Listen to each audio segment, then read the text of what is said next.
আমি যখন ক্লাস 12-এ পড়ি, আমি যখন student, first introduction of computer for myself, আমি একজনের বাড়ি গেছি, আমার একজন গেস্টের বাড়ি।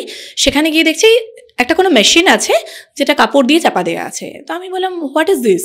তো বলছে, ইটস আ কম্পিউটার। আমি, ও মাই গড, ইটস আ কম্পিউটার? তো বলছে, হ্যাঁ, এটা কম্পিউটার, মানে একবার দেখা যেতে পারে? তো কাপড়টা খুলিয়ে আমাকে দেখালো, এই যে কম্পিউটার। চালানো যাবে না? না, এসব চালানো যাবে না। এখন যে এআইটা আমরা স্টুডেন্টদের মধ্যে কি করে অ্যাপ্লাই করছি, আজকে একটা ক্লাস 5-এর স্টুডেন্ট স্ক্র্যাচ প্রোগ্রামিং ইউজ করে। স্ক্র্যাচ প্রোগ্রামিং কি? Drag and drop. আমরা ফ্ল্যাশ নিয়ে কাজ করতাম মানে কি, একটা অ্যানিমেশন করবো জাস্ট, যে আমরা স্টুডেন্টদের নতুন টেকনোলজির সঙ্গে অ্যাকাস্টম করে আমরা তারা যখন একটা ইন্ডাস্ট্রিতে যাচ্ছে তাদের আমরা সেই ইন্ডাস্ট্রির জন্য রেডি করিয়ে দিচ্ছি।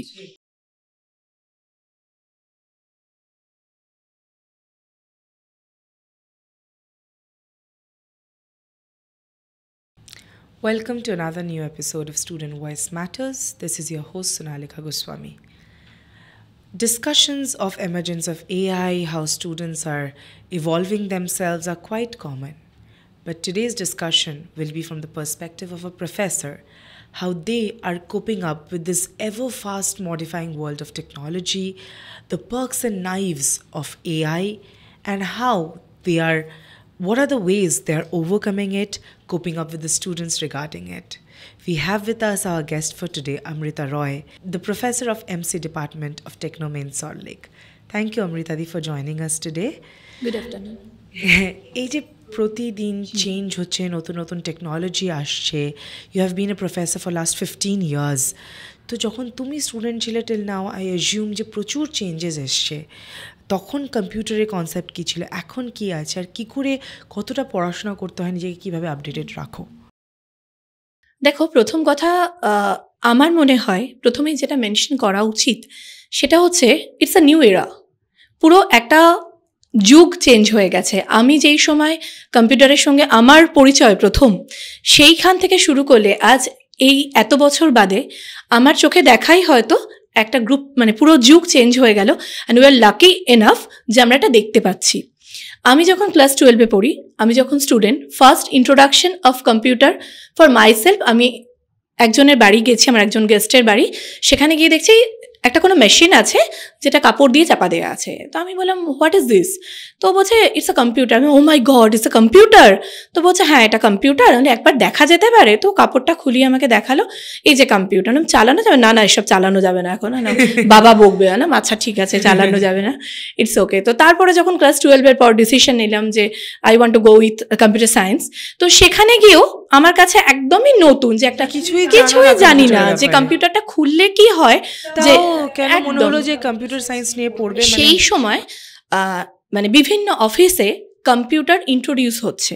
আমার বাবা নিজে ব্যাংকিং সেক্টরে ছিল, তো সেখানে যখন নতুন কম্পিউটার আসতে শুরু হয়েছে, এবার সত্যি কথা বলতে কি, তারা সেই জেনারেশনের মানুষ, তারা ভয় পাচ্ছেন যে হাউ টু হ্যান্ডেল কম্পিউটার। তো সেই জায়গা থেকে কোনো জায়গায় মনে হয়েছিল যে নতুন করে কম্পিউটারটা শেখার বোধহয় খুব প্রয়োজন আছে, কারণ ভবিষ্যতে এটা একটা কিছু হতে চলেছে। আজকে যেটা আমরা দেখতে পাচ্ছি এআই, একটা নতুন ওয়ার্ল্ড অফ এআই, তো আমার সময় সেটা ছিল নতুন ওয়ার্ল্ড অফ কম্পিউটার।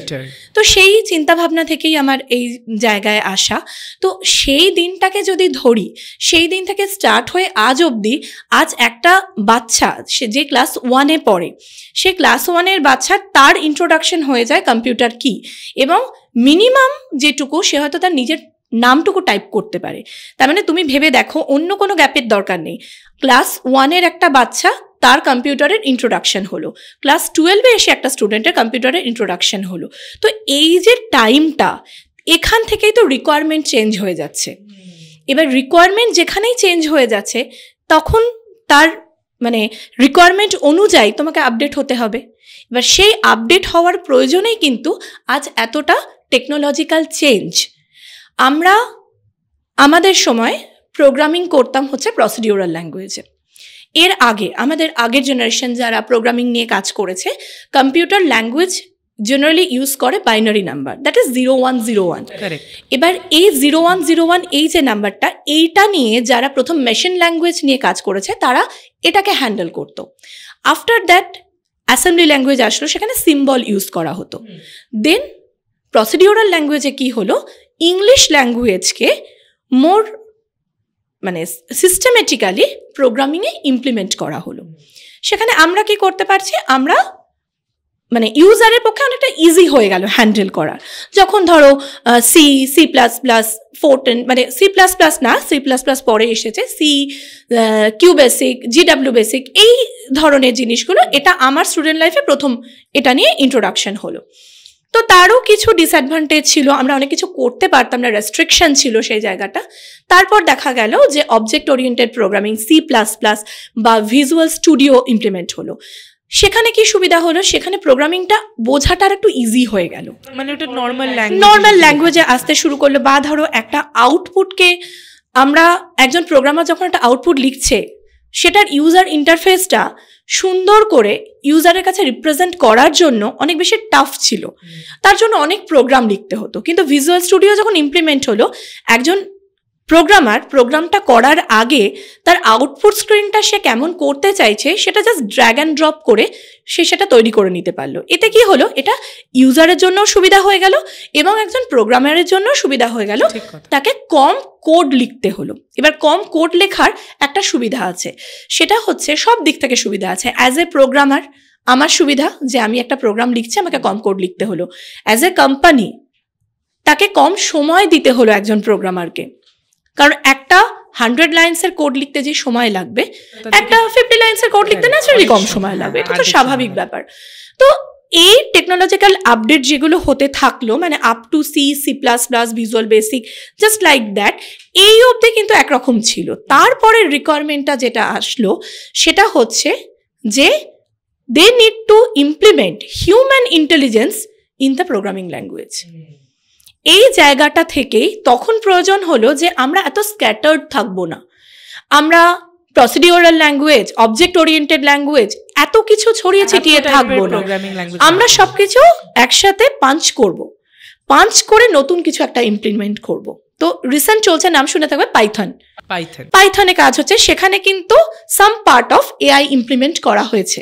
আচ্ছা, তো পাইথনটা মনে হয় আমরা যখন স্কুলে ছিলাম প্রায় বিফোর 10 ইয়ার্স, তখনও আস্তে আস্তে সেই সময় থেকে ইন্ট্রোডিউস হওয়া শুরু হয়েছে আস্তে আস্তে। তো এখন তো সেটা অনেকটাই বেশি হয়ে গেছে। আরো একটা জিনিস একটু মেনশন করি, যে জায়গাটা তোমার যেহেতু পয়েন্টটা এই জায়গায়, যে এআইটা আমরা স্টুডেন্টদের মধ্যে কি করে অ্যাপ্লাই করছি। আজকে একটা ক্লাস 5 এর স্টুডেন্ট স্ক্র্যাচ প্রোগ্রামিং ইউজ করে। স্ক্র্যাচ প্রোগ্রামিং কি, ড্র্যাগ অ্যান্ড ড্রপ। আমরা ফ্ল্যাশ নিয়ে কাজ করতাম মানে কি, একটা অ্যানিমেশন করব জাস্ট। তো একটা ফিগারকে বিভিন্ন লেয়ারের মাধ্যমে আমরা সেট করব, তাকে অ্যানিমেট করব। তো আজকে আমার মাস্কিংও আর কি, হ্যাঁ। তো স্ক্র্যাচ প্রোগ্রামিং কনসেপ্টটা কি হচ্ছে, জাস্ট ফিগারটাকে নামালো, কিছু ব্লক বসিয়ে দিল, তো they can move, they can jump, they can run, they can sing. অনেক বেশি সিম্পলিফাই হয়ে গেল। কিন্তু এটা কে করছে? ব্যাকগ্রাউন্ডে কিন্তু একটা প্রোগ্রাম কাজ করছে, কিন্তু যে ইউজার বা যে প্রোগ্রামার, যে স্টুডেন্ট, তাকে কিন্তু কাজটা কম করতে হচ্ছে। তো এইখান থেকেই ওদের শুরু হয়ে গেল ইন্ট্রোডাকশন অফ এআই। ওকে, তারপর ধরো তুমি ডেলি লাইফে ভাবো, ডেলি লাইফে ভেবে দেখলে, প্রথম কথা আমি একটা এক্সাম্পল, জাস্ট আমার বলতে খুব ভালো লাগছে এই এক্সাম্পলটা। আমরা যখন প্রথম এআই নিয়ে পড়াশোনা করলাম, সেটা আমাদের কাছে সাবজেক্ট হিসেবে আসলো। মানে তখন তুমি অলরেডি প্রফেসর? না, আমি স্টুডেন্ট। আমি যখন এমসিএ তে ফার্স্ট আমি এআই কে সাবজেক্ট হিসেবে পেলাম, সেখানে এআই তো বহুদিন থিওরিটিক্যালি পড়ানো হতো সেই সময়। তো সেখানে আমাদের একটা এক্সাম্পল আমার খুব মজা লেগেছিল, তো সেই এক্সাম্পলটা আমি খুব ভালো মনে রেখেছিলাম সেই কারণে। সেটা হচ্ছে একটা রোবটকে চিড়িয়াখানায় পাঠানো হয়েছে। তো ওকে বলে দেওয়া হয়েছে যে একটা জেব্রাকে আইডেন্টিফাই করে এসো। তো ওকে দুটো ইনফরমেশন দেওয়া হয়েছে, কি না, ওর গায়ে স্ট্রাইপ থাকবে আর ওর খুর থাকবে, এই দুটো বলে দেওয়া হয়েছে। তো ওর কাছে 3টে অ্যানিমেল দেওয়া হয়েছে, একটা হচ্ছে হর্স, একটা হচ্ছে রয়্যাল বেঙ্গল টাইগার, আর লাস্টে জিব্রা। তো প্রথমে গিয়ে চেক করছে খুর আছে কার। তো ও গিয়ে দেখলো, আচ্ছা, তো ঘোড়ার খুর আছে, তো দিস ইজ জেব্রা। তো তারপরে দেখলো না, সেকেন্ড পয়েন্টটা তো মিললো না, তাহলে না, এটা জিব্রা নয়, স্কিপ করো, নেক্সটটায় চলে যাও। ও যখন বাঘের কাছে যাচ্ছে, তো ও গিয়ে প্রথমে আইডেন্টিফাই করছে যে এর তো স্ট্রাইপ আছে, তারপরে চেক করছে না, এর তো খুর নেই, তো তাহলে no, this is not zebra. তারপরে ও যখন শিফট করলো, তারপর শিফট করে যখন জিব্রার কাছে গেল, তখন গিয়ে দেখলো, ও আচ্ছা, এর গায়ে তো স্ট্রাইপ আছে, ওর খুরও আছে, সো দিস ইজ জিব্রা। মানে that is how actually programming works. Yes, মানে দ্যাট ইজ এআই ওয়ার্ক। মানে ওকে অ্যাকচুয়ালি একটা রোবটকে বা এআই এর কনসেপ্টটা কি? কনসেপ্টটা হচ্ছে they are not intelligent, you have to apply ইন্টেলিজেন্সে, মানে মেকানিক্যালি তোমাকে নিজেকে ওর ওপর কিছু ইমপ্লিমেন্ট করে দিতে হবে। তুমি ওকে যেটুকু শেখাবে ও সেটুকু শিখবে, কন্ডিশন করে দিতে হবে। এক্স্যাক্টলি, এই কন্ডিশনগুলো ও স্যাটিসফাই করতে পারবে। আরও একটা কাজ যেটা এআই করতে পারে সেটা হচ্ছে ইনফরমেশন গ্যাদারিং। মানে ও একটা নতুন কিছু শিখলো, ধরো আমি ধরে নিচ্ছি যে ও কোনোভাবে জিব্রা চিনতে গিয়ে দেখে নিল যে দ্যাট ইজ হার্বিভোরাস, যে ইনফরমেশনটা কিন্তু তুমি ওকে দাওনি, কিন্তু ও যে ওটা শিখে নিল না, ওটা কিন্তু ও মনে রাখবে। নেক্সট টাইম ও যখন চেক করতে যাচ্ছে এরকম কোনো একটা ইস্যু ওর জন্য হচ্ছে, ও তখন ফার্স্ট একটা ফিল্টার করবে যে হুইচ অ্যানিমালস আর হার্বিভোরাস, তাহলে দেখো টাইমটা কমে গেল। তো এইরকম ভাবেই অ্যাকচুয়ালি আমাদের কাছে এআই এরকম ভাবেই এসেছিল, ইন্ট্রোডিউস এইভাবেই হয়েছিল। আজকে আমি যখন আমার স্টুডেন্টকে বলি, আমি এই গল্পটা বলতে ভীষণ ভালোবাসি, তো আমি এই গল্পটা সবসময় বলি। তো তার পরবর্তীকালে তারপর যে জিনিসগুলো এলো, তো এই মুহূর্তে এআই যেটা চলছে সেটা based on prediction and prescription. এটা বললে আমার মনে হয় এআইকে কিছুটা হলেও আমরা হয়তো ডিফাইন করতে পারবো। হ্যাঁ, অবশ্যই। প্রেডিকশন মানে হচ্ছে তুমি 15 জানুয়ারি কাশ্মীর ঘুরতে যাচ্ছ ধরে নিলাম, তো তুমি কি করবে, গুগলে সার্চ করলে একটা যে 15 জানুয়ারি ওয়েদার কিরকম থাকবে, টেম্পারেচার কত থাকতে পারে। তো ও তোমাকে বলে দিচ্ছে, কিন্তু গুগল তোমাকে ইনফর্ম করছে যে 15 জানুয়ারি এইরকম ওয়েদার থাকবে। কোথা থেকে জানছে? ও কোথা থেকে জানছে? লাস্ট 10 ইয়ারের স্ট্যাটিস্টিক চেক করছে, 10 or 15 ইয়ার্স সেটা যেরকম হবে।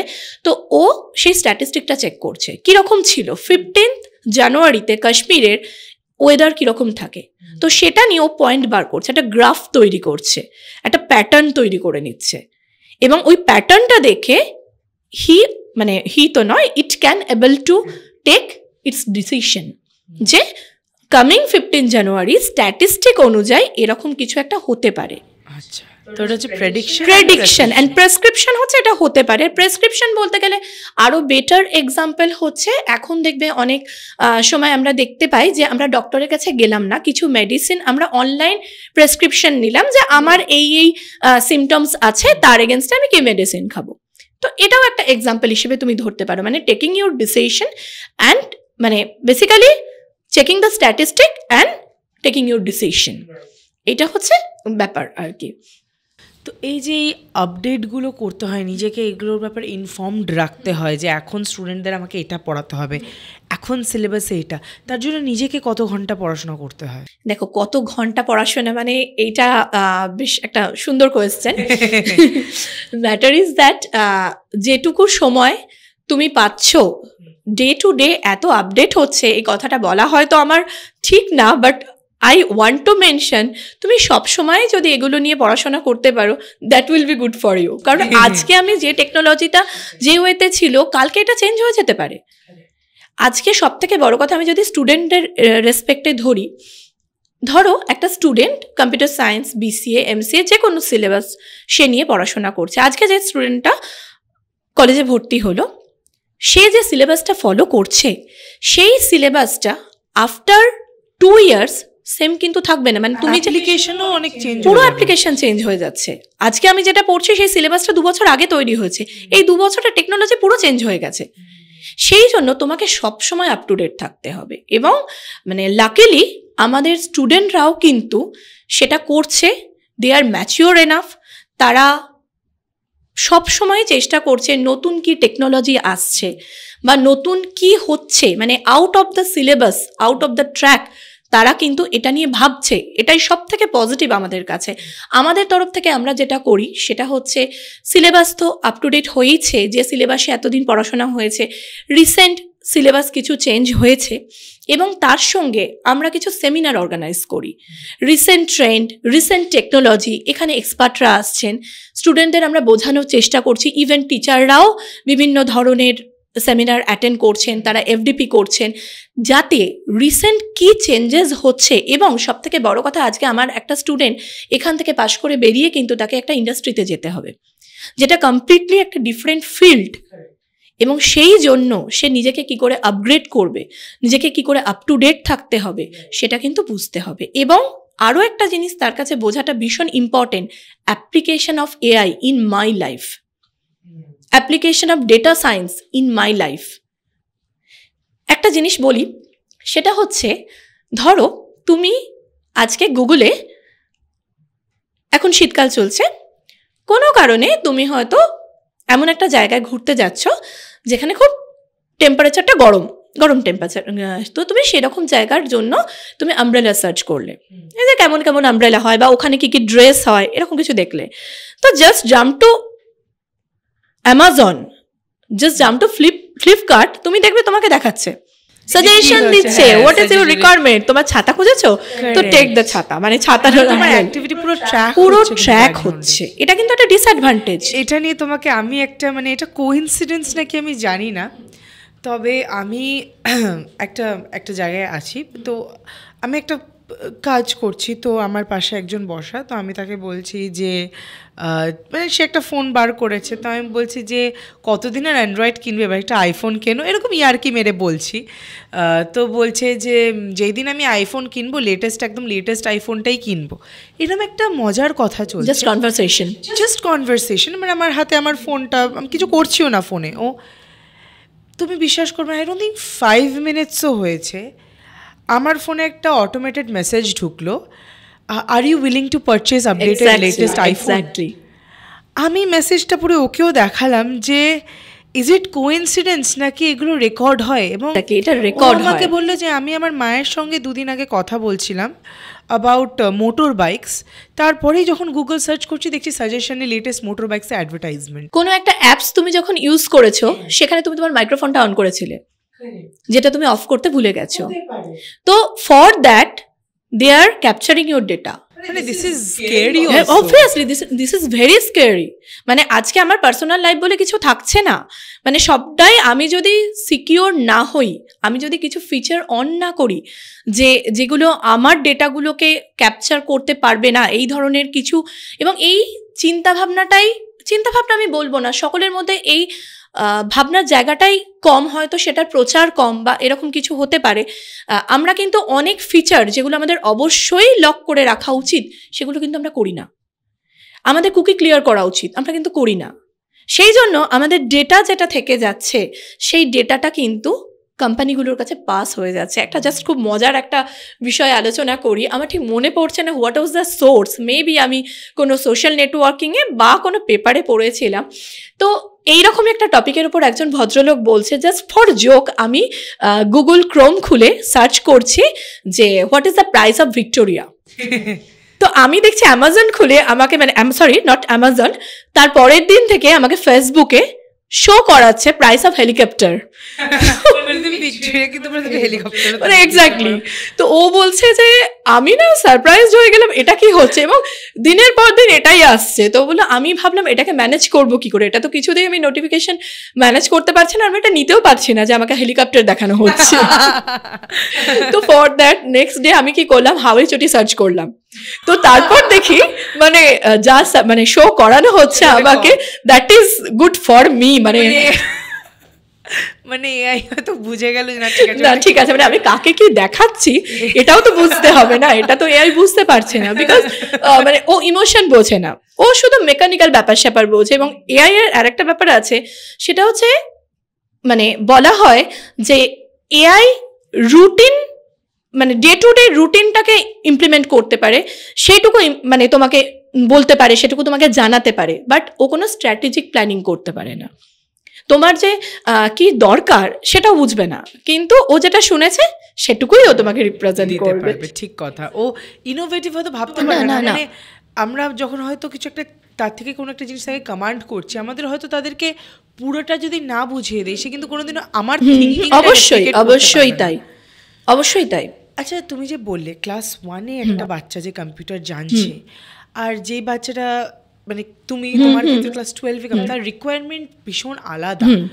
তো সেই ক্ষেত্রে মানে একটা বাচ্চা যে ক্লাস 1 থেকে কম্পিউটার শিখে আসছে, সে যখন কলেজে পৌঁছাচ্ছে, সে যেই লেভেলের নলেজটা রাখছে, আর তোমার কাছে হয়তো তুমি যে নলেজটা রেখেছিলে, তোমার সাথে হয়তো আরও অনেক বন্ধু বান্ধব তারা যে নলেজটা রেখেছিল, সেইভাবে আজকে আমি এতটা গ্যাপ বলবো না, ধরো আমি বলছি 3 বছর, যে তুমি বলে সিলেবাস প্রায় 2 বছরই চেঞ্জ হয়েছে, 3 বছর আগে যেই মানুষটা যতটা নলেজ নিয়ে পড়েছিল সে তো পাস আউট করছে, সে ইন্ডাস্ট্রিতে যাচ্ছে, 3 বছর পর আজকে যে বাচ্চাটা আসছে সে হয়তো লেটেস্ট আপগ্রেডেশনটা জানতে লেটেস্ট টেকনোলজি, কারেক্ট। কিন্তু যেই বাচ্চাটা যে 3 বছর আগে যা পড়ে পাস আউট করে গেছে তার এবার কি করে সেই ইন্ডাস্ট্রির সাথে ম্যাচ খাওয়াচ্ছে। মানে এখন তো যেটা হয়ে গেছে যে ইন্ডাস্ট্রি বেসড লার্নিং, মানে ওয়ার্ক বেসড লার্নিংটাকে বেশি এনকারেজ করা হচ্ছে, ট্র্যাডিশনাল লার্নিংয়ের থেকেও বেশি এখন লোকে চাইছে যেটা অ্যাপ্লিকেশন ফিল্ডে, ফান্ডামেন্টাল লার্নিং এর থেকে। তো সেইগুলোকে কি করে ম্যাচ খাওয়াচ্ছে ইনস্টিটিউশন, মানে ওইভাবে। মানে আমি তোমাকে একটা কথা মেনশন করলাম না যে সত্যি হয়তো প্রতি মুহূর্তে স্টাডি করার দরকার আছে যে কি আপগ্রেডেশন হচ্ছে। আজকে যে স্টুডেন্টটি জেনে যাচ্ছে জিনিসটা যে নিউ টেকনোলজির সঙ্গে সে অ্যাকাস্টাম হয়ে রয়েছে, তার পক্ষে নেক্সট টেকনোলজিটা যতটা মানে কপ আপ করা ইজি, যে জানে না তার পক্ষে নেক্সট টেকনোলজিটা গিয়ে কপ আপ করাটা কিন্তু অনেক বেশি টাফ হয়ে যাচ্ছে। সেই জন্য তাকে কিন্তু স্টাডিটাও অনেক বেশি করতে হচ্ছে। অনলাইন প্রচুর কোর্স হচ্ছে এর জন্য, সেই কোর্সগুলো তাকে করতে হবে, সেই কোর্সগুলো তাকে সব সময় সেটা নিয়ে আপ টু ডেট, যার জন্য কোম্পানি থেকেও এনকারেজ করা হচ্ছে, আমাদের ইনস্টিটিউশন থেকেও যেটা বললাম যে বিভিন্ন ধরনের সেমিনার প্রতি মুহূর্তে। মানে আমরা যখন স্টুডেন্ট লাইফে এত সেমিনার কোনোদিন দেখিনি, ইভেন আমার চাকরির লাইফেও আমি ফার্স্ট 5 ইয়ার্সেও এত সেমিনার কখনো দেখিনি ফর স্টুডেন্ট। বাট এখন করতে আমরা বাধ্য, আমরা স্টুডেন্টদের, আমরা সেই জায়গাটায় আমরা দায়বদ্ধ যে আমরা স্টুডেন্টদের নতুন টেকনোলজির সঙ্গে অ্যাকাস্টাম করে আমরা তারা যখন একটা ইন্ডাস্ট্রিতে যাচ্ছে তাদের আমরা সেই ইন্ডাস্ট্রির জন্য রেডি করিয়ে দিচ্ছি। তার একটাই কারণ আজকে যখন একটা কোম্পানি এসে একটা স্টুডেন্টকে নিয়ে যাচ্ছে, সে তো চাইবে যে তার একজন এমপ্লয়ি সে তার বেস্টটা দিতে পারুক, সে কতটা নতুন টেকনোলজির সম্পর্কে তার নলেজ রয়েছে সেটা তার কাছে সব থেকে গুরুত্বপূর্ণ। সেই জন্য ফর স্টুডেন্ট আমি একটা কথাই বলবো যে প্রত্যেক মুহূর্তে, সে তুমি ফার্স্ট ইয়ারেই পড়ো বা সেটা তুমি ফাইনাল ইয়ারেই পড়ো, প্রত্যেক মুহূর্তে তোমাকে আপডেটেড থাকতে হবে যে কি হচ্ছে। মানে এরকম না যে আমি তো ফার্স্ট ইয়ার পড়ছি, আমার ফাইনাল ইয়ারে গিয়ে আমার ক্যাম্পাসিং আসছে তো I am cool now. No, তুমি যদি আজকে থেকে আপডেটেড না হও, আজকের টেকনোলজি 3 বছর বাদে আর থাকবে না, কিন্তু আজকেরটা তুমি যদি জেনে না রেখেছো, পরবর্তীকালে গিয়ে তুমি কিন্তু পারবে না এটাকে কপ আপ করতে। এটা তো বাস্তব কথা না? ফান্ডামেন্টাল না জানা থাকলে পরবর্তীকালে গিয়ে এটাকে ম্যানেজ করা খুব মুশকিল, কনফিউজিং হয়ে যাবে, এবং তখন তোমাকে প্রেশারটা অনেক বেশি নিতে হবে। এবং দেখো সত্যি কথা, এটা আমরা মানতে বাধ্য যে একটা স্টুডেন্ট লাইফে প্রেশার থাকে, অ্যাসাইনমেন্টের প্রেশার, পরীক্ষার প্রেশার, কিন্তু একটা স্টুডেন্ট যখন সেই স্টুডেন্ট লাইফ থেকে বেরিয়ে ইন্ডাস্ট্রিতে যাচ্ছে, সেটা তার কাছে একটা সম্পূর্ণ নতুন জগৎ। সেইখানে তার প্রেশার তার উপর অনেক বেশি, তার উপর যদি তার সাথে এক্সট্রা প্রেশার এসে যায়, সেটা তার পক্ষে ম্যানেজ করা অনেক বেশি কঠিন হয়ে যাবে। সেই জন্য আমি সবসময় আমার স্টুডেন্টদের এটাই সাজেস্ট করি, যেমন তোমাকে সিলেবাস অনুযায়ী পড়াশোনা করতে হবে, তেমন কিন্তু নতুন টেকনোলজি নিয়েও তোমাকে ভাবতে হবে। অবশ্যই তাই। তুমি এখন এমসি পড়া, মাস্টার্স ইন কম্পিউটার, হ্যাঁ, বিসিএ এন্ড এমসিএ, কারেক্ট। তো এটার মধ্যে এআই এর কতটা ওয়েটেজ, নাকি পুরোটাই এআই এখন? না, পুরোটা এআই না। ব্যাপারটা হচ্ছে ফান্ডামেন্টাল যে সাবজেক্টগুলো ছিল সেগুলো তো শিখতেই হবে, সেগুলো আমাদের সিলেবাস থেকে বাদ দেওয়া হয়নি, কিন্তু নতুন কিছু ইমপ্লিমেন্ট হয়েছে।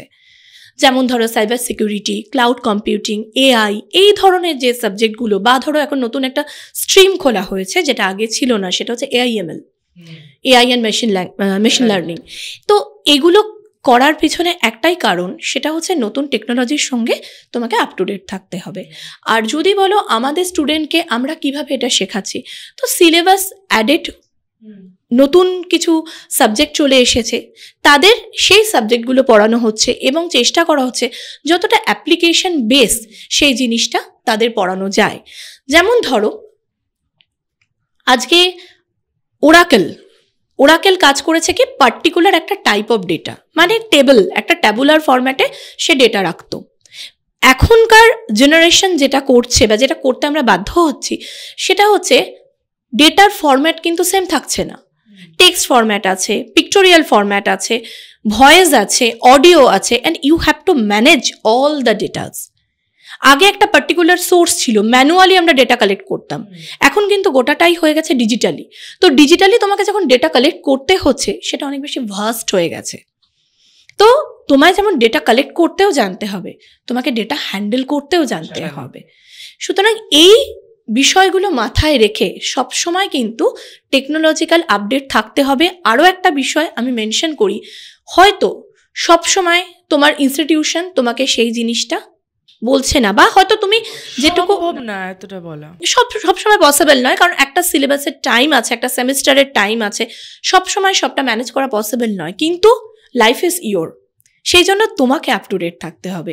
আজকে হয়তো তোমার কলেজ তোমাকে ডেটা সায়েন্সের ওপর সেমিনার করালো, তুমি ডেটা মাইনিংয়ের ওপর সেমিনার, বা যদি সেমিনার করা পসিবল না হয় একটা কোর্স করে নাও।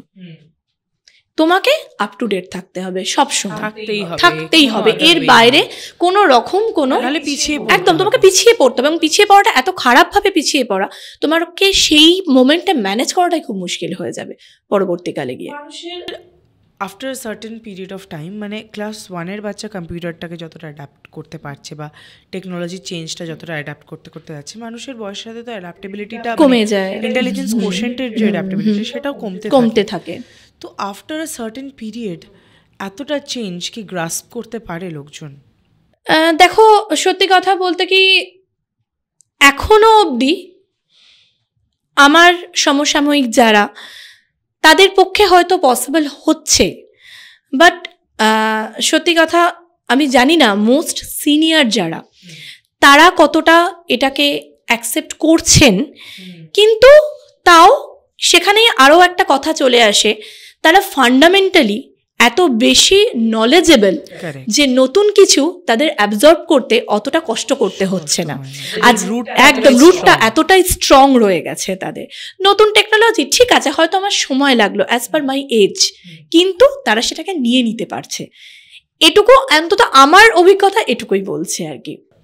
আচ্ছা, এখন আমরা একটু কথা বলবো parks and knives of AI নিয়ে, মানে এথিক্স।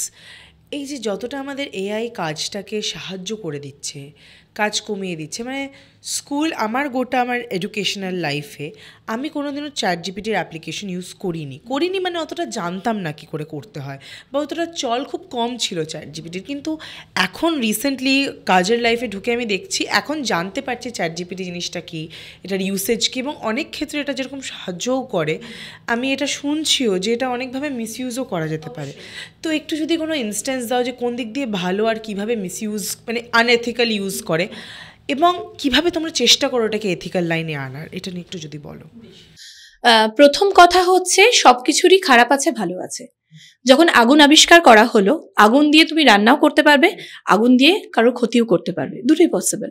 তো যখন একটা টেকনোলজি আসছে, তারও কিন্তু একটা অ্যাডভান্টেজ এবং ডিসঅ্যাডভান্টেজ দুটোই রয়েছে।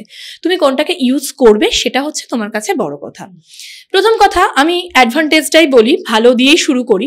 সেটা হচ্ছে অ্যাডভান্টেজ এরকম যে, ধরো আজকে একটা স্টুডেন্ট কোনো ইনফরমেশন তার কাছে নেই, সে কিছু জানে না কোনো একটা পার্টিকুলার বিষয়ের উপর, সেটার জন্য তাকে গুগল থেকে সার্চ করে পার্টিকুলার সেই টপিকটায় পৌঁছতে তাকে যে সময়টা দিতে হচ্ছিল, আজকে বাই ইউজিং চ্যাটজিপিটি বা আদার্স যে কোনো কিছু এআই অ্যাপস, যেটা সে ইউজ করছে, তো সেটার মাধ্যমে সে তার নলেজটা কিন্তু খুব তাড়াতাড়ি গেইন করতে পারছে। এক্সাক্ট ইনফরমেশনটা যেটুকু তোমার দরকার সেটুকু ইনফরমেশনটা তুমি পেয়ে যাচ্ছ। কিন্তু এটার আবার ডিসঅ্যাডভান্টেজও আছে। এই জায়গাটায় মানুষ ভাবতে ভুলে যাচ্ছে, আমি বলবো না, ভাবতে চাইছে না। আজকে আমি তোমাকে একটা স্টোরি লিখতে দিলাম, তুমি কি করতে পারো হচ্ছে একটা স্টোরি নিজের মতো করে ভেবে নিলে, বা একটা কোনো অ্যাপ্লিকেশন তোমাকে লিখতে দেওয়া হলো, সেটাকে তুমি তোমার নিজের মতো করে রেডি করার পরে তুমি সেটাকে যদি এআই কে দাও, দিয়ে বলো make it more professional or make it more better, তুমি সেটাকে অ্যাকসেপ্ট করো। কিন্তু তুমি যদি just write an application as I was absent in college, তাহলে তো লেখার ক্ষমতাটাই চলে গেল প্রথম কথা। তো they need to think about that. এবার ধরো, মানে আমি একটু ডিটেলসে যাই যে ডিসঅ্যাডভান্টেজ কি হতে পারে। এই বিষয়টা নিয়ে আমার লাস্ট কয়েকদিনের মধ্যে আমার একজন পরিচিত, তিনি আইটিতে আছেন, তার সাথে আলোচনা হচ্ছিল। মানে বিষয়টা ভাবার মতো। রোবট সিনেমা তো আমরা সবাই দেখেছি, হ্যাঁ, তো সেই চিন্তা ভাবনাটাও আজকে হয়তো কোনো না কোনো জায়গায় মানুষের মনে ক্লিক করছে। ঠিক কথা, আমি যখন প্রথমে এটা বললাম তারপরে আমারও কিন্তু ইনস্ট্যান্ট থিঙ্কিং ওইটাই এক্স্যাক্টলি, মানে সেই জায়গাটা হয়তো মানে মাথায় রেখে এআই কে ইমোশন দেয়া হচ্ছে না, অ্যাপ্লাই করা হচ্ছে না। দে আর থিঙ্কিং মেকানিক্যালি। একটা বলে দেওয়া হয়েছে গাছ আছে, গাছে তোমায় জল ঢালতে হবে, গ্রিন কালারের পাতা, ব্রাউন কালারের স্টেম, ও যাচ্ছে জল ঢেলে দিচ্ছে। এবার সেই গাছটা তুমি এঁকেছো নাকি সেই গাছটা অরিজিনাল গাছ সেটা কিন্তু ও বোঝে না, জল ঢালতে হবে ঢেলে দিলাম। সেরকমই যদি আজ ডিফেন্সে কোনোভাবে এআই কে ইউজ করে ফেলি আমরা, তো ওকে তুমি কি বলছো, আমার যে এনিমি একজন হিউম্যান, তার একটা স্ট্রাকচার তুমি দিয়ে দিচ্ছ, ধরলাম তুমি তার ইউনিফর্ম দিচ্ছ। এবার সবসময় সেই এনিমি যে একই ইউনিফর্ম পরে থাকবে তা তো নয়, তার মানে তোমাকে তাকে কি দিতে হলো, একটা হিউম্যান স্ট্রাকচার তাকে দেয়া হলো। এআই কি বুঝলো, this is a human, hit them. আজকে এই জিনিসটা যদি শুরু হয়ে যায়, তাহলে ও কিন্তু তুমি ওকে চালনা করছো, তোমাকেও হিট করবে কি করবে না, নাকি তোমার এনিমিকেই হিট করবে, ও কিন্তু বুঝতে পারছে না, সেই পাওয়ারটা নেই। Because AI can't able to take any strategy or any decision. হ্যাঁ, ডিসিশন নিতে পারে, কিরম ডিসিশন নিতে পারে, যে আমি এই কন্ডিশন দেওয়া হয়েছে, সেই কন্ডিশনের এগেনস্ট আমাকে এক্সিকিউট করতে হবে। Ultimately that is a machine, but আমার এটা উচিত কিনা, that is ethical for me or not, এটা ও কিন্তু বোঝে না। তাহলে এথিক্যাল কাকে হতে হবে, এথিক্যাল হতে হবে কিন্তু আমাদের। আমি জাস্ট একটা সম্ভাবনার কথা বলছি। কিছু ডিসঅ্যাডভান্টেজের কথা আমি তোমাকে যেটা বলছিলাম, ধরো আজকে আমরা গুগল লেন্সকে কি কাজে লাগাচ্ছি, গুগল লেন্সকে আমরা কাজে লাগাচ্ছি হচ্ছে যে কোনো একটা টপিককে তুমি তার ছবিটা তুলছো, তার স্ক্রিনশটটা নিচ্ছো, ইমেজ আইডেন্টিফিকেশন করছে। এটার কিন্তু একটা মারাত্মক ডিসঅ্যাডভান্টেজ আছে। একটা ক্লাসে টিচার থাকছেন পরীক্ষার সময়, স্টুডেন্ট থাকছে হয়তো 60, টিচার থাকছেন হয়তো 3 জন, 20:1 রেশিও। কোনো এক জায়গা থেকে আমি ধরছি না, আমি ধরে নিচ্ছি সমস্ত স্টুডেন্টরাই খুব ভালো, তাও আমি জাস্ট একটা সম্ভাবনার কথা বলছি। তারা কোনো একটা কোয়েশ্চেনকে ছবি তুলে নিয়ে সেটাকে সার্চ করে অ্যান্সারটা কিন্তু তারা সেখান থেকে দেখে নিতে পারছে। তো that is the unethical use of AI. Right, যার জন্য এখন প্লেজারিজম হচ্ছে প্রচণ্ডভাবে চেক হচ্ছে। কিন্তু আমি একজন অন্য একটা কলেজের প্রফেসরের সঙ্গে কথা বলছিলাম, এবং সে আমাকে বলছিল যে এখন ব্যাপারটা এতটাই অ্যাডভান্সড হয়ে গেছে যে কেউ যদি ধরো কোথাও থেকে চ্যাটজিপিটি থেকে আনসারও বার করলো, তার আগেনস্টে এখন আরেকটা অ্যাপ চলে এসছে যেখানে তারা ওইটাকে ফেলে বলতে পারছে যে মেক ইট নন প্লেজারাইজ, এবং ওটাকে ওরা এমনভাবে চেঞ্জ করে দিচ্ছে যে প্লেজারিজমে ফেললেও হয়তো ওটা 0% দেখাবে। ওটার জন্য একটা অ্যাপ তৈরি হয়ে গেছে, এতটাই টেকনোলজিক্যালি অ্যাডভান্সড হয়ে গেছে। ব্যাপারটা হচ্ছে কি বলতো, ওই আর কি আমাদের যত টেকনোলজি এগোবে না, আমাদের মানুষের হয়তো সেই ব্যাপারটায় ফিরে যাওয়া উচিত যে আমরা মানে আবার সেই আগের মতো করে সব কিছুকে এথিক্যালি হ্যান্ডেল করব। সম্ভব নয়। আমাদের তরফ থেকে আমরা চেষ্টা করি। সেখানেও একটা বলবো যে আমরা একটা পেপার পড়াই যে এথিক্স, মানে যখন ফাইনাল ইয়ারে আমাদের একটা পেপার থাকে human ethics, values and ethics, যেটা আমরা স্কুল লেভেলে পড়ে এসেছি। যে কোনো কোর্সেই এটা পড়ানো হয়। আমাদের এক্সপেকটেশন থাকবে আমাদের স্টুডেন্টরা ভীষণ ভালো, তারা হয়তো এথিক্সটাকে মেনটেন করার চেষ্টা করবে। কারণ আলটিমেটলি দেখো, আমি এই জায়গাটাকে একটু মেনশন করি, আমার ক্লাসে ঢুকে আমি স্টুডেন্টদের দুটো কথা বলি। প্রথম কথা হচ্ছে, তুমি কখনো বিরিয়ানির টাকা দিয়ে স্যালাড খাবে না। তো when you are investing some amount of money, তোমাকে সেটা তোমার টিচারের থেকে বা তোমার কলেজের থেকে তোমাকে গেন করে নিতে হবে। আজকে তুমি কলেজে গেলে না, তুমি ক্লাসটা করলে না, কার প্রফিট? আমার প্রফিট। অ্যাজ এ টিচার আমার প্রফিট, আমাকে পড়াতে হলো না। আমাকে 60 স্টুডেন্টকে হ্যান্ডেল করতে গেলে আমাকে যতটা এফোর্ট দিতে হচ্ছে, আমাকে 20 স্টুডেন্টকে হ্যান্ডেল করতে হলে আমাকে প্রচুর কম এফোর্ট দিতে হচ্ছে। তো এই জায়গাটা থেকেই যেমন তেমনই তুমি যদি কোনো আনফেয়ার মিনস ইউজ করো, সেটা আজকে তোমার কোনো প্রবলেম নেই, কিন্তু তুমি ভুলে যাচ্ছ যে তোমার শেখাটা বাকি থেকে গেল। এই শেখাটা বাকি থেকে গেলে ভবিষ্যতে গিয়ে কিন্তু এটা তোমার বিপদে ফেলতে পারে।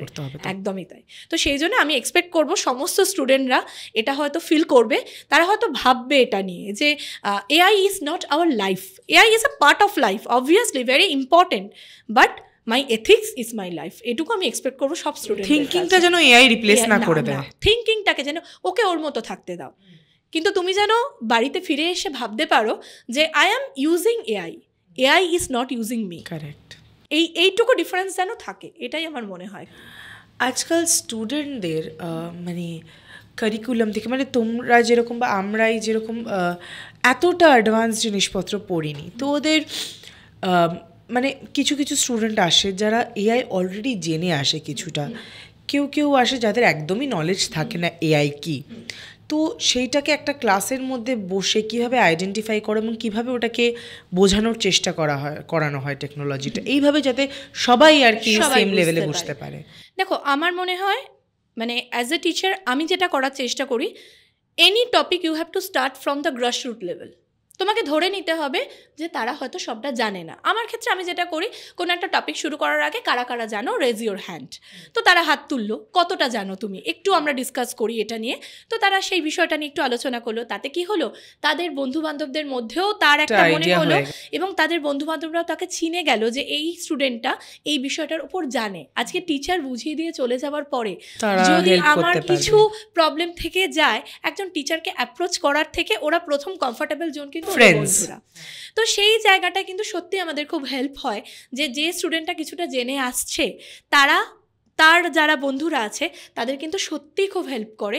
এবং এরকমও দেখা গেছে, ধরো একটা ল্যাব চলছে, সেই ল্যাবে আমরা বোঝাচ্ছি, হয়তো যে স্টুডেন্টটা একদম পারছে না, যে স্টুডেন্টটার হয়ে গেল না, সে কিন্তু প্যারালালি গিয়ে পাশের বন্ধুকে বোঝাতে শুরু করে। এইটা আমাদের একটা ভীষণ ভালো লাগে দেখে যে তারা তৈরি হচ্ছে। কারণ দেখো আইটি ইন্ডাস্ট্রি বলো বা যে কোনো ইন্ডাস্ট্রিতেই তুমি যখন কাজ করছো, সেখানে তোমাকে এই মানসিকতাটা রাখতেই হবে যে you have to work in a group. তো সেই জায়গাটাই বলতে চাইছি যে এআই এর ক্ষেত্রেও তাই, যারা জানে না বা যারা জানে, তোমাকে কিন্তু চিন্তা করতে হবে গ্রাসরুট লেভেল থেকে যে আমার স্টুডেন্টরা হয়তো জানে না। তারা যদি জানে, তোমার সাথে তারা মানে ইন্টারাক্ট করবে, তারা তোমাকে রিপ্লাই করবে, হ্যাঁ ম্যাম আপনি এটা বলছেন, চলুন তো আমরা তাহলে এই টপিকটা নিয়ে আলোচনা করি। তো আমার মনে হয় এটা তো একজন টিচারের ক্ষেত্রে বিশাল বড় পাওয়া, যে আমার স্টুডেন্ট আমাকে ইন্টারাক্ট করছে, নিজে কিছু বলছে, বা আমি যে নলেজটা ওদের দিচ্ছি তার পরের টপিকটা নিয়েও আমাকে বলছে। এটা তো একটা ভীষণ ভালো ব্যাপার। আচ্ছা, আমি এটা বলতে চাই যে এখন ওরা মানে ইন্ডাস্ট্রি থেকে কি মানে ওদের লাইফের প্রতি বা ক্যারিয়ারের প্রতি কী পারসেপশন, এবং এটা ওভার দ্য ইয়ার্স কীভাবে চেঞ্জ হয়েছে, মানে ওরা কি একটাকে মনের মধ্যে একটা ভয় আছে, কম্পিটিশন আছে যে একটা টেকনোলজিক্যাল ফিল্ডে কতটা অ্যাডাপ্ট করতে হবে, কতটা জানতে হবে, এরকম কি একটা রেস, একটা অ্যাংজাইটি ফিল করতে পারো স্টুডেন্টদের মধ্যে? একটা অ্যাংজাইটি তো অবশ্যই আছে। সেটা সব থেকে বড় কথা, আজ থেকে আরও 5 বছর আগে, এটা বেটার বলবো আমি, আজ থেকে 5 বছর আগে স্টুডেন্টরা যেটা ভাবতো যে আমি পাশ করে যাওয়ার পরে আমি যদি ক্যাম্পাসিংয়ে না পাই তাহলে আমাকে নতুন টেকনোলজি শিখতে হবে, আজকে স্টুডেন্টরা ফার্স্ট ইয়ার থেকে ভাবে নতুন টেকনোলজি আসছে, আমার কি সিলেবাসে এগুলো নেই, তাহলে এখন থেকেই আমাকে নতুন কিছু শিখতে হবে, আমাকে এখন থেকেই ভাবতে হবে। তো আমাদের যে কোনো টেকনিক্যাল কলেজ এটা করে যে তাদের একটা ইন্ডাস্ট্রিয়াল অ্যাপ্রোচ দেয়া হয়, তাদের ফাইনাল ইয়ারে একটা মাইনর প্রজেক্ট, একটা মেজর প্রজেক্ট করানো হয়, যেখানে তারা নতুন টেকনোলজি কী চলছে তার উপর কিছু প্রজেক্ট করতে পারে। তো সেখানে না ওদের একটা এক্সপোজার হয়ে যায় যে আমার এই পার্টিকুলার টপিকটা বা এই জিনিসটার উপর আমি কাজ করে এসেছি, এটা কোম্পানির জন্য ভালো, প্যারালালি ওদের জন্য ভালো, একটা লাইভ প্রজেক্টে কাজ করার এক্সপোজার পাচ্ছে ওরা, যেটা ওদের জন্য ভীষণ জরুরি। আর স্টুডেন্টদের ভিউ থেকে আমি বলতে পারি একটা প্যানিক তো সকলের ক্ষেত্রেই কাজ করে যে নতুন জায়গায় গিয়ে আমি কি করব, কিন্তু তার সঙ্গে ওদের যে ওই অদম্য উৎসাহ আর জেদটা দেখতে পাই না, এটা আমার ভীষণ ভালো লাগে। এবং এটা কিন্তু আমি রিসেন্ট স্টুডেন্টদের মধ্যে অনেক বেশি দেখছি। ইভেন এরকম হয়েছে, এমন টেকনোলজি নিয়ে ওরা আমার সাথে কথা বলতে আসছে, মানে আই এম সারপ্রাইজ যে ও এটা জানে, মানে ম্যাম আমি তো এটা জাস্ট করে আসলাম, আপনি বলুন তো এই জায়গাটা এরপর আমার কি করা উচিত। তো এটা একটা বিশাল বড় ব্যাপার যে এখনকার জেনারেশন এরা কিন্তু অনেক বেশি আপ টু ডেট, আমাদের এক্সপেকটেশনের থেকেও হয়তো। আচ্ছা, একটু আমি শুনবো তোমার কথাটা। যখন তুমি কম্পিউটার নিয়ে আইডিয়া ছিল না, তারপর ভর্তি হয়েছিলে, তখন তোমার অ্যাডাপ্টেবিলিটি নিয়ে একটু শুনবো। কী করে তুমি কলেজে, মানে তোমার লার্নিং প্রসেসটা কীরকম ছিল? এক্স্যাক্টলি, এটা খুব মানে বললে বেশ কিছু মজার মজার বিষয় আমার মনে পড়ে যায়। তো আমার না প্রথম দিন কম্পিউটার চালানোর পর খুব খারাপ লেগেছিল, খুব বিরক্ত লেগেছে, মানে হোয়াট ইজ দিস, মানে আমাকে যিনি শেখাচ্ছিলেন তিনি ডস মোডে কাজ করছিলেন, that's complete a common prompt, একটা কালো রঙের স্ক্রিনের ওপর কী সব সাদা সাদা টাইপ করে দিল, কী সব আমাকে বললো এটা দেখ এটা দেখ এটা দেখ, আমি তো কিছুই বুঝতে পারলাম না প্রথম দিন। তো আমার খুব বিরক্ত লেগেছে যে কম্পিউটার মানে এরকম যে টাইপ করতে হবে কালো স্ক্রিনের মধ্যে। তো নেক্সট ডে যখন আমার কাছে ইউজার ইন্টারফেস মানে উইন্ডোজ খুলে গেল, আইকন আছে, তার একটা ডেস্কটপের বেশ ছবি টবি চেঞ্জ করা যায়, তখন মনে হলো না বেশ that is my cup of tea. তো তারপর আমার এখনো মনে পড়ে ওই জিনিসটা আমার খুব মজা লেগেছিল। আমাদের একজন টিচার ছিলেন, তিনি প্রথম এসে বললেন কম্পিউটার জানিস, তা আমি বললাম না কম্পিউটার তো জানি না স্যার। তো তখন বলে চল গেম খেল, খুলে গেম খেল। গেম কী করে খেলতে সেটাও তো জানি না, খুলে দিলেন, দিয়ে বলে গেম খেল। এই যে গেম খেল, এই কনসেপ্টটা আমরা আজকে, সেই সময় মনে হচ্ছে বা স্যার তো কি ভালো আমাকে গেম খেলাচ্ছে, বাট নট দ্যাট। সেটা উনি মাউস কন্ট্রোলিংটা শিখিয়েছিলেন ওইভাবে, যে ছিল না একটা গেম যে একটা প্লেন যাচ্ছে, সামনে দিয়ে পাথর আসছে, করে হ্যাঁ, এটা ছিল না, আমার গেমটার নাম মনে নেই এই মুহূর্তে। তো ওই যে গেমটা খেলিয়েছিলেন উনি, আজকে বুঝতে পারি উনি সেদিন আমাদের মাউস কন্ট্রোলটা শিখিয়েছিলেন এবং প্যারালালি আমার ইন্টারেস্টটা গেইন করিয়েছিলেন যে কম্পিউটার মানে ওই কালো স্ক্রিনে টাইপ করা নয়, কম্পিউটার মানে আরও কিন্তু অনেক কিছু রয়েছে। তো এই কথাটা আমার খুব মনে পড়ে। আমার যেমন মনে হয় পাওয়ার পয়েন্টে আমি প্রথম করেছিলাম প্লেন ক্রাশ। তো সেই জায়গা থেকে যাই হোক ধীরে ধীরে যখন জিনিসটাকে ভালোবাসতে শুরু করলাম যে না, এতেও নতুন করে নিজের কিছু করা যেতে পারে, মানে তুমি কিছু ইনপুট দিচ্ছ, তার এগেনস্টে তোমাকে কম্পিউটার কিছু আউটপুট দিচ্ছে, দ্যাট ইজ দ্য স্যাটিসফ্যাকশন। যে আমি একটা প্রোগ্রাম লিখলাম, সেই প্রোগ্রামটা যখন প্রপারলি এক্সিকিউট করে গেল, সেটার যে মজা, এই মজাতেই বোধহয় অনেক দূরে গিয়ে, মানে কারেক্ট আউটপুট আসার যে একটা মজা, এইটা তো আমার মানে আমার কাছে এটা মনে হয় একজন প্রোগ্রামারের ক্ষেত্রে, একজন স্টুডেন্টদের ক্ষেত্রে এটা ড্রিম। স্টুডেন্টদের অবশ্যই একটা প্রেশার থাকে যে টিচার বকবে না করতে পারলে, কিন্তু তাও কোনো একটা জায়গায় একটা হেভি স্যাটিসফ্যাকশন আসে যে আমি এটা করতে পারলাম। আচ্ছা, আমি যখন স্কুল লেভেলে ছিলাম, তোমার কাছে যখন প্রোগ্রামিং শিখতাম, তখন আমাদের ছিল জাভা। তো ওখানে ব্লু জাভা, তো ওখানে আমাদের ডিফারেন্ট নাম্বার, যেমন প্যালিন্ড্রোম নাম্বার, আর্মস্ট্রং নাম্বার, এসব। এবং আমার মনে আছে আমি খুব একটা প্রোগ্রামিং বুঝতাম না, তুমি খুব সুন্দর টিফিন কৌটোর কনসেপ্ট করে খুব সুন্দর বুঝেছিল। তোমার কাছে আমার কনসেপ্টটা ক্লিয়ার হয়েছিল প্রথম প্রোগ্রামিং নিয়ে, কারণ আমাদের কাছেও জাভাটা হচ্ছে অনেক পরে, ক্লাস 8-এ জাভা আমরা শুরু করেছিলাম, তার আগে C++ ছিল। তো এই জাভা, এই প্যালিন্ড্রোম নাম্বার, আর্মস্ট্রং নাম্বার, আমার সেই দিন থেকে কিউরিওসিটি, এবং আজকে আমি বোধহয় ওই জায়গায় আছি যে আমি কোয়েশ্চেন করতে পারছি যে ওই নাম্বারগুলো আসলে প্র্যাকটিক্যাল লাইফে কি কোথাও লাগে? কোথায় লাগে? এই মুহূর্তে হয়তো কোড ডিকোড করতে লাগে। তুমি security matter is a highest matter in our life এখন এই মুহূর্তে। তুমি যখন বেশি অনলাইন অ্যাক্টিভিটিস যখন বেড়ে গেছে, ধরো তুমি এটা কোনো একটা কোড তৈরি করলে, ঠিক আছে, সেই কোডটাকে তুমি জাস্ট প্যালিন্ড্রোম করে দিলে, এটা হ্যাকারদের পক্ষে পারবে না বলছি না, কিন্তু ইট উইল বি টাফ। এইরকম জায়গা থেকে এগুলোর অ্যাপ্লিকেশন কিন্তু আছে, হায়ার লেভেলে গিয়ে এগুলোর অ্যাপ্লিকেশন আছে, যেগুলো শেখানো হয়ে আসে স্টুডেন্টদের। সেগুলোর প্রত্যেকটা কোনো না কোনো জায়গায় একটা গিয়ে অ্যাপ্লিকেশন অবশ্যই থাকে। সবসময় হয়তো ইউজ হয় না, আমাদের ডেইলি লাইফে ইউজ করি না, কিন্তু এগুলো যদি আমরা না, ওই যে বললাম ফান্ডামেন্টাল স্টাডিটা যদি আমাদের ফান্ডামেন্টাল নলেজটা যদি না থাকে, পরবর্তী নলেজটা আমরা নিতে পারবো না। তো সেই জন্য এগুলো জানাটা খুব জরুরি। তুই আমার টাইম থেকে এখন অবধি, তুমি তখন আমার টিচার ছিলে, এখন তো এই জাভা, মাই প্লেজার যে আজকে আমি তোমার সামনে বসে আছি, এটা আমার ভীষণ ভালো লাগছে। Thank you. তো এই টাইম অবধি এখন জাভার ইমপ্লিকেশন কতটা, বা এই লেভেলের প্রোগ্রামিংকে এখনও ওইভাবেই শেখানো হয়? এগুলো রয়েছে, এগুলো থাকবে, দে আর ফান্ডামেন্টাল, এগুলো ছেড়ে বেরোনো যাবে না কখনোই। কিন্তু এর আপগ্রেডেশন হয়েছে, এগুলোর অ্যাপ্লিকেশন চেঞ্জ হয়েছে, সেগুলো নিয়ে স্টুডেন্টরা কাজ করছে, সেগুলো নিয়ে ইন্ডাস্ট্রিতে কাজ হচ্ছে, কিন্তু কোর জিনিসটাকে ছাড়া যাবে না। যেমন ধরো কোর সাবজেক্ট যেগুলো ডিজিটাল, ডেটা স্ট্রাকচার, বা ধরো অপারেটিং সিস্টেম, আর্কিটেকচার, আমরা এদের কোনো দিন ছাড়তে পারবো না, কারণ আমরা যত বেশি শিখে যাই, কিন্তু আমরা কখনো ইতিহাস, ভূগোল, বাংলাকে তো ছাড়তে পারবো না, ওইটুকু তো শিখে আসতেই হয়। তো এই ফান্ডামেন্টাল সাবজেক্টগুলো কিন্তু থাকবে, আছে এবং চলবে।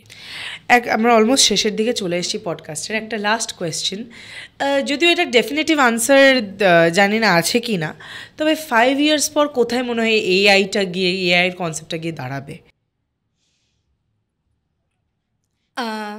আমি এই প্রশ্নটার উত্তরটা অন্য একজন স্পিকারের থেকেই হায়ার করে দিতে চাই। লাস্ট আমার কলেজেই একটা সেমিনার হয়েছিল, তো সেই যিনি স্পিকার এসেছিলেন তিনি একটা খুব মজার কথা বলেছিলেন যে আফটার 5 years আমরা হয়তো দেখব হেলিকপ্টারের মতো কোনো একটা অবজেক্ট বা কোনো একটা মেশিন তৈরি হয়ে গেছে, যেটা আমরা ছাতার মতো মাথায় ধরতে পারি, এবং ও আমাদের ফ্লাই করে নিয়ে গিয়ে তাকে আমরা প্রপার, আজকে যেটা আমরা লোকেশন দিয়ে দিই, তাকে সেই লোকেশনটা দিয়ে দেবো, সে আমাকে উড়িয়ে নিয়ে গিয়ে সেই জায়গায় দাঁড় করিয়ে দেবে। এটা একটা মজার ইয়ে বলি, ডোরেমনে আমরা দেখতাম সেকেন্ড সেঞ্চুরির গ্যাজেটস বার করতো। আমার তো মনে হয় উই আর গোয়িং কি যে হতে পারে আমরা সত্যিই জানি না, যে মানে তখন যখন ছোটবেলায় ডোরেমন দেখতাম ভাবতাম এত গ্যাজেটস কি সম্ভব হতে পারে, আজকে মনে হয় যে সত্যি বোধহয় ওই জায়গায় হতে পারে। সত্যি উনি যেদিন কথাটা বলেছিলেন তো মানে আমার ঠিক মনে পড়ছে না, কিছুদিন আগে তো খুব হাসি পেয়েছিল ব্যাপারটা শুনে, যে এটা দিয়ে স্যার হয়তো কমপ্লিট করেছিলেন ব্যাপারটা। তো আজকে মনে হয় মেবি হতে পারে, আজকে হয়তো দেখলাম যে আমার মেয়ে মাথায় এরকম একটা হেলিকপ্টার করে অফিস যাচ্ছে, হতেই পারে। থ্যাংক ইউ ভেরি মাচ, অনেক ভালো লাগলো কথা বলে, থ্যাংক ইউ ফর কাম। আমারও খুব ভালো লাগলো, এরকম একটা টপিক যেটা নিয়ে অবশ্যই সবসময় আলোচনা হওয়া উচিত, সেই বিষয়টা তুমি আজকে হাইলাইট করলে। Thank you.